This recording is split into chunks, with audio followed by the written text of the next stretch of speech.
The sound of Afrobeat music filled the warm night air as Zainab stepped out of her father's luxury car. The city of Lagos was alive. Honking cars, flashing neon signs, and the distant murmur of waves crashing against the shore. She pulled her silk scarf tighter around her shoulders, the scent of the ocean mixing with the spicy aroma of roadside suya. She wasn't supposed to be here. Not in this part of town. Not at this hour. But something about tonight felt different. Maybe it was the exciting buzzing in her veins. Or maybe it was the thought of seeing Dapo again. She had met him 2 months ago at a private fashion event where he had been the guest performer. His voice had been electric, smooth like honey, yet deep with pain. She had watched him from the front row, mesmerized by the way he commanded the stage, and when he had locked eyes with her for the first time, it felt as if the whole world had faded away.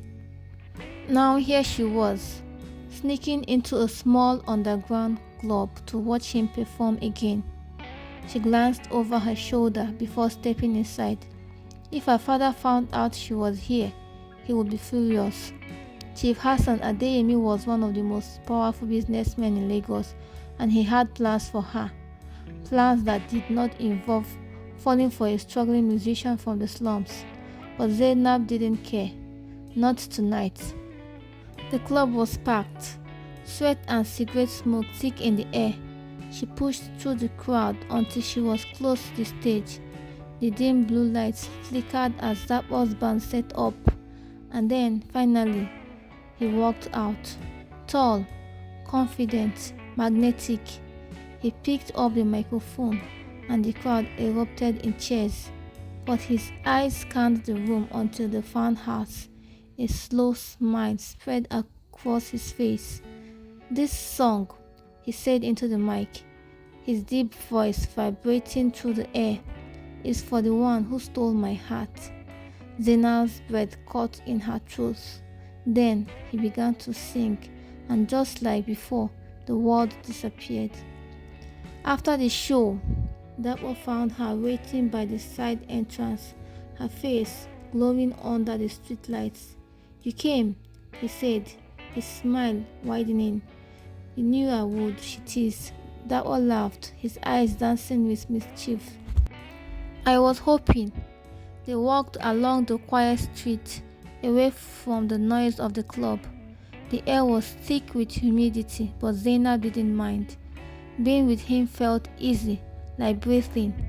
"I have something for you," he said suddenly, pulling a folded paper from his jacket pocket. Zainab raised an eyebrow. "A letter?" "A song," he corrected. "I wrote it for you." Her heart fluttered as she unfolded the paper. The lyrics were raw, beautiful, full of longing. She traced the words with her fingers, imagining his voice singing them. This is Zainab," a voice called out, shattering the moment.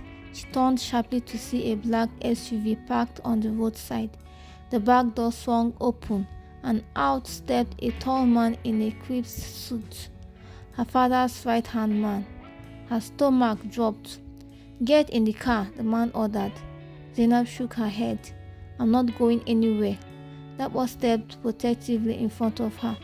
"She's not a child. She can make her own decisions." The man's eyes darkened. "This is not your concern, boy. Step aside." Dapo clenched his fist. "Or what?" Zainab quickly placed a hand on his chest. "Dapo, please," she whispered. "Not here." Reluctantly he relaxed, but his jaws were still tight with anger. She turned to the man. "Tell my father I'll speak to him in the morning." The man sighed. "Zainab, don't make this difficult." But she was already walking away with Dapo, her heart pounding in her chest.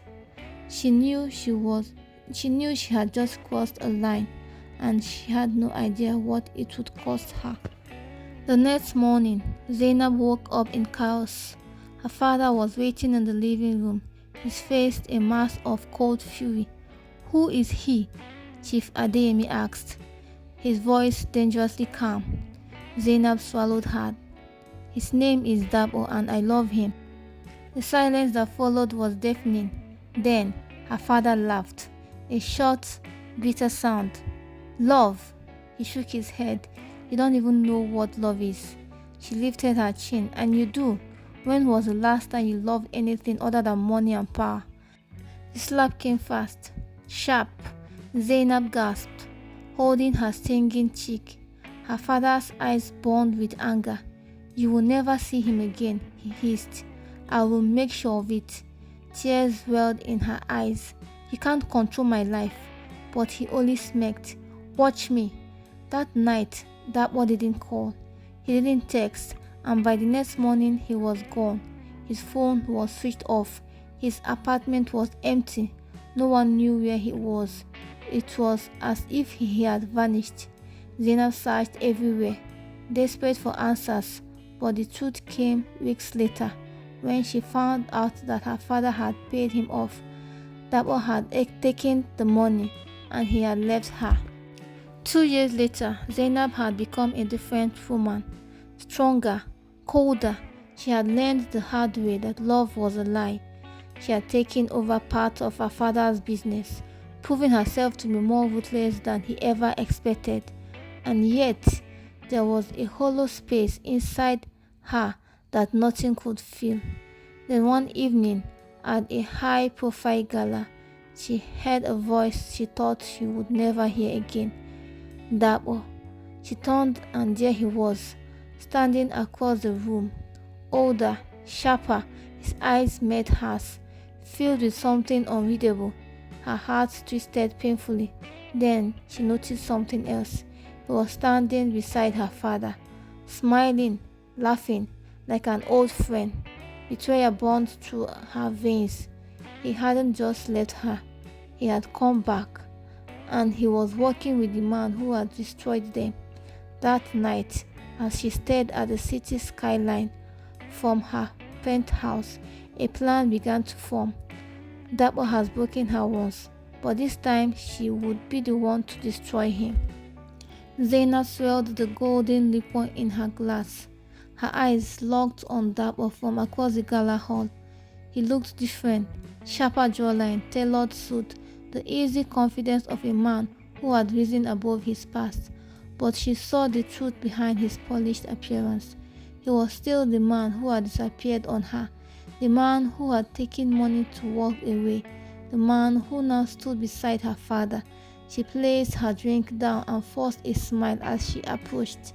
The room buzzed with laughter and conversation, but in her mind there was only silence. Dabo, she said, her voice smooth as silk. He turned, his smile faltering for the briefest second before he regained control. Zainab, her father chuckled, oblivious of the fire raging beneath her skin. Ah, so you two remember each other? Zainab tilted her head, eyes glinting. Of course, Baba, how could I forget? Dabo held her gaze, something unreadable flickering in his eyes. It's good to see you again. She took a slow sip of her drink. Is it? Her father placed a hand on Dabo's shoulder. Dabo is working with me now. A smart young man, knows his way around business. Zainab's finger tightened around the glass. I'm sure he does. Come, I want to introduce you to the governor, her father said, leading Dabo away. As they walked off, Dabo glanced back at her. Just for a second, a silent war had begun and Zainab intended to win. The next morning, Zainab sat in her office staring at the fire spread before her. Dabo had been poor, struggling to make it in the Lagos music scene. Now he was suddenly rubbing shoulders with politicians and billionaires. She needed to know how. A soft knock at the door. Her assistant, Tolu, stepped in. I got the information you asked for. Zainab leaned forward. Tell me. Tolu placed a file on the desk. After he disappeared, he left Nigeria for a while. Ghana, South Africa, then Dubai. When he came back, he had money, a lot of it. No one knows exactly how, but it wasn't from music. Zainab tapped her nails against the desk. And now he's working with my father.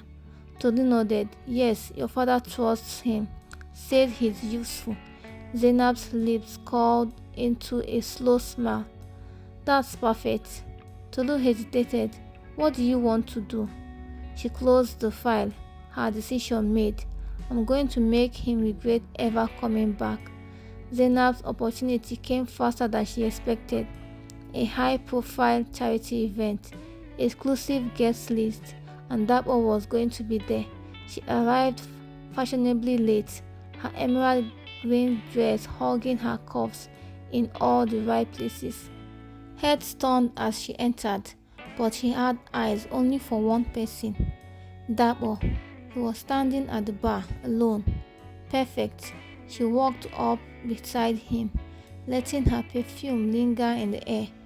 Enjoying yourself? He turned, his expression guarded. You look breathtaking. She smirked. And you look comfortable, almost like you belong in this world. He sighed. Zainab, what do you want? She leaned closer, her voice dropping. The truth. His jaw clenched. It's not that simple. She tilted her head. Is it? You left me, took the money, and now here you are, working for the man who ruined us. That one exhaled, rubbing his temples. You think I wanted to leave? Your father didn't just pay me to walk away, Zainab. He threatened me, my family, said he'll destroy everything if I didn't disappear. She stiffened. You're lying. Am I? He pulled his phone from his pocket, tapped a few times, and then turned the screen to her. A video. Her father sitting across from Dapper in a dimly lit room. Take the money, boy, walk away, or I'll make sure you never sing again. And your family, they will pay the price too. Zina's blood ran cold. The video ended. She stared at him, her heart pounding. Why are you working for him now, if you hate him so much? Dapper pocketed his phone. Because I'm not the same person I was then. I came back to play the long game. And you? His eyes burned into hers. Are you here for revenge, or do you still love me? She wanted to say no, wanted to tell him she had buried that love long ago, but her silence spoke louder than words. Dapper took a step closer, his voice a whisper. We can take him down together. Her breath caught. This wasn't just about revenge anymore. It was about war, and Zainab had just found an unexpected ally. Zainab stared at Dapper, her pulse quickening. The weight of his words hung between them. We can take him down together. For 2 years, she had dreamed of destroying her father, of making him pay for the pain he caused. Now, the man she once loved, once hated, was offering her the chance to do just that.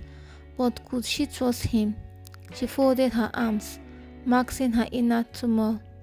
And why should I believe you? That was smirked. Because we both want the same thing, and because I know your father's weakness. She ached her brow. And what's that? He leaned in, his voice low. Greed. He's got too many enemies, too many secrets. He thinks he's untouchable, but everyone at the top eventually falls. The right push, the right betrayer. He looked down into her eyes, and we will watch him crumble. Zainab swallowed hard. Everything in her told her to walk away, to let go of the past, but she couldn't. Her father had taken everything from her, and she was ready to take everything from him. She extended her hand. Partners? Dapper took it, his grip firm. Partners.